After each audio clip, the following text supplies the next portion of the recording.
اتنے بڑے سانحہ کے بعد بھی ابھی تک کوئی بھی ہاسپٹل رپورٹ جاری نہیں کر رہا۔ آپ رپورٹ جاری کریں کہ اب تک کتنے زخمی ہیں، کتنے ڈیڈ باڈیز ہیں، کتنے لوگوں کے مائیں جو اس وقت گھروں میں انتظار کر رہے، جن کا اتا پتہ نہیں ہے، جن کا پتہ نہیں ہے کہ وہ پولیس کی تحویل میں ہے، وہ زخمی ہیں، وہ شہید ہو گئے ہیں، آپ رپورٹ نہیں جاری کر رہے۔ السلام علیکم ناظرین، میں ہوں آپ کا ہوسٹ امجد گل اور آپ دیکھ رہے ہیں آپ کا اپنا پلیٹ فارم HRTV۔ پہلی خبر یقیناً پاکستان تحریک انصاف کے احتجاج کے حوالے سے ہے کہ پاکستان تحریک انصاف کے احتجاج کی جو مین 3 مطالبات تھے، جو پہلا مطالبہ تھا کہ مینڈیٹ کی واپسی کس کا مسئلہ ہے، کس صوبے کا مسئلہ ہے، ہم زیادہ تر ان چیزوں پہ بات نہیں کرتے، ایک لسانیت لوگ پھر اس کو سمجھ لیتے ہیں، لیکن مینڈیٹ کی واپسی کا مسئلہ اگر ہے وہ پنجاب کا ہے۔ KP نے یہ مینڈیٹ کی واپسی ان کو نہیں چاہیے، ان لوگوں نے اپنا مینڈیٹ زور زبردستی لیا تھا اور نظام کو بھی بتا دیا تھا 8 فروری کو کہ ہم اپنا مینڈیٹ لینا جانتے ہیں۔ اس کے ساتھ ساتھ جو دوسرا مطالبہ تھا وہ یہی تھا کہ آپ 26ویں آئینی ترمیم کو واپس کریں۔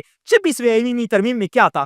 اس میں آپ قانون کی خلاف ورزی کر سکتے، کلی چھوٹ دی گئی تھی۔ قانون کی خلاف ورزی کہاں پہ ہو رہی ہے؟ پنجاب میں ہو رہی ہے۔ چادر چار دیواری کی پامالی کہاں پہ ہو رہی ہے؟ پنجاب میں ہو رہی ہے۔ KP میں آپ نگران حکومت میں بھی کسی کے گھر میں نہیں گھس سکتے تھے، یہ KP نے اس وقت بتا دیا تھا کہ آپ آ جائے میرے گھر میں گھس کے دکھائے، پھر میں آپ کو جواب دوں گا۔ یہ جو قانون کی خلاف ورزی ہے یہ بھی پنجاب میں ہو رہی تھی۔ اس کے ساتھ ساتھ جو تیسری ڈیمانڈ تھی انہیں احتجاج کرنے والوں کی وہ یہی تھی کہ جتنی بھی ناحق قیدی ہیں ان کو رہا کیا جائے۔ قیدی بھی اس وقت اگر زیادہ ہیں وہ پنجاب سے ہیں، جو KP سے لوگ آئے تھے وہ صرف اسی وجہ سے آئے تھے کہ جو ہمارے بھائی، جو پنجابی بھائی ہیں جن کا مینڈیٹ آپ نے چھڑایا ہے، جن کے گھروں پہ آپ ریڈ مارتے ہو، جن کی عورتوں کے آپ بیسیاں کرتے ہو، جن کے لوگوں کے آپ نے کاروبار تباہ کیے ہیں، وہ صرف اس کے لیے آئے تھے۔ ان لوگوں نے اپنا حق ادا کر دیا ہے۔ ایک ویڈیو میں دیکھ رہا تھا، ایک بندہ ہاسپٹل میں زخمی ہے، اس کو گولی لگی ہے، جو وہاں پہ رپورٹر کھڑا ہے وہ بندہ ان کو بتا رہے ہیں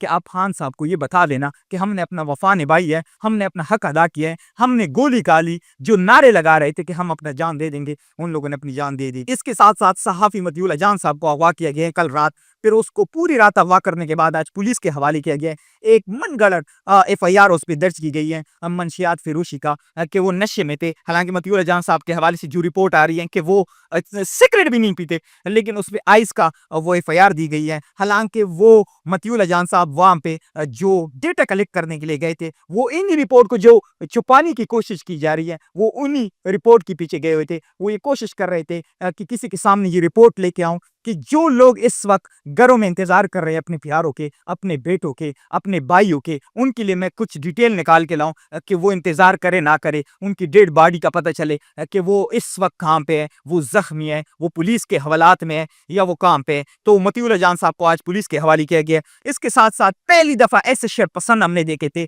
ہمارا وزیر اعظم صاحب پوری وفاقی کابینہ جن لوگوں کو شرپسند کہہ رہے تھے، پہلی دفعہ ہم نے ایسے شرپسند دیکھے تھے کہ جب وہاں پہ وہ احتجاج ختم ہوا، وہاں پہ پوری مارکیٹ تھے، پوری دکانیں تھے، میٹرو اسٹیشن تھے، وہاں پہ ATM تھے، لیکن کوئی چیز نہیں توڑی گئی تھی، کوئی درخت سے پتہ نہیں توڑا گیا تھا۔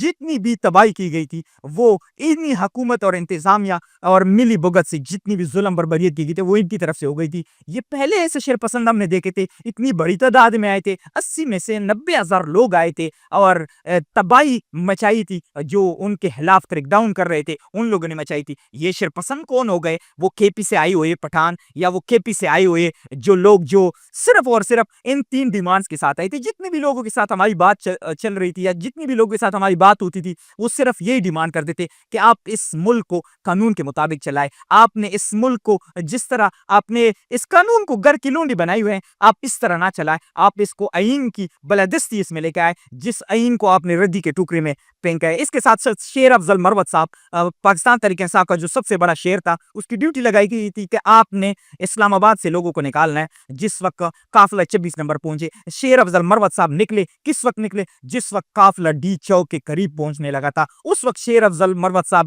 نکلے ہیں۔ اپنی فوٹوگرافی اس نے کی ہے، میڈیا کا بہت بڑا شوق ہے اس کو، ٹک ٹاک بنانے کا بہت بڑا شوق ہے اس کو، اس نے اپنی ویڈیوز بنائی اور وہ وہاں سے رفو چکر ہو گئے اور کارکنان کو وہاں پہ گولیوں کے لیے چھوڑ دیا۔ اس کے ساتھ ساتھ وفاقی وزیر عطا تارڑ صاحب